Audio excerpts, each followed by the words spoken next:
وفي ختام هذه الجولة الإخبارية نحملكم في زيارة لقصبة العيون الشرقية، تراث إنساني ومعلمة عسكرية بناها السلطان مولاي إسماعيل لحماية الحدود المغربية. القصبة اليوم تعاني الإهمال وبحاجة لمبادرة لتأهيلها حتى تستعيد مجدها التاريخي والسياحي. حسن الأحمدي. كانت تعرف بعيون سيدي ملوك واليوم يطلق عليها بالعيون الشرقية. هنا ننبش في تاريخ هذه المدينة الذي ارتبط بالسلطان مولاي إسماعيل. بنى القصبة سنة 1679. أطلال تهاوت بفعل عاملي التعرية والنسيان.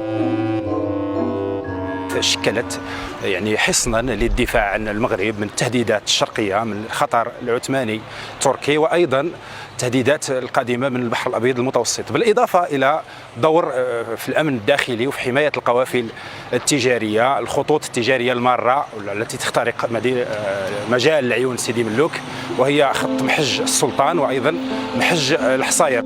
كانت القصبة عبارة عن فضاء للتعايش، كما شكلت قاعدة لمراقبة اتحادية بني بوزقو وبني يزناسن والقبائل العربية. كل شيء داخل القصبة يحيل على ذكريات عاشها سكان المنطقة، من بينهم الحسين الشرفي الذي يحكي أن والده كان يقوم بتركيب حدوات الخيل وكان على دراية بأصول السكان.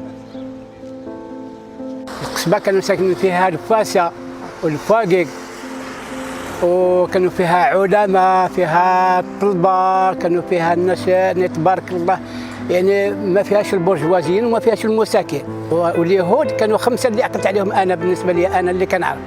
هي واحدة من بين 76 قصبة تاريخية بناها السلطان مولاي إسماعيل في المغرب.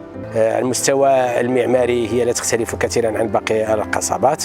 الفترة العلوية يظهر ذلك جليا من خلال البقايا التي نراها في هذا البرج، هو برج مربع بطبيعة الحال، يختلف عن القصبات القديمة مثلا في الفترة المرابطية أو الفترة الإدريسية. صنفت القصبة تراثا وطنيا من قبل وزارة الشباب والثقافة والتواصل لارتباطها بعراقة الثقافة المحلية.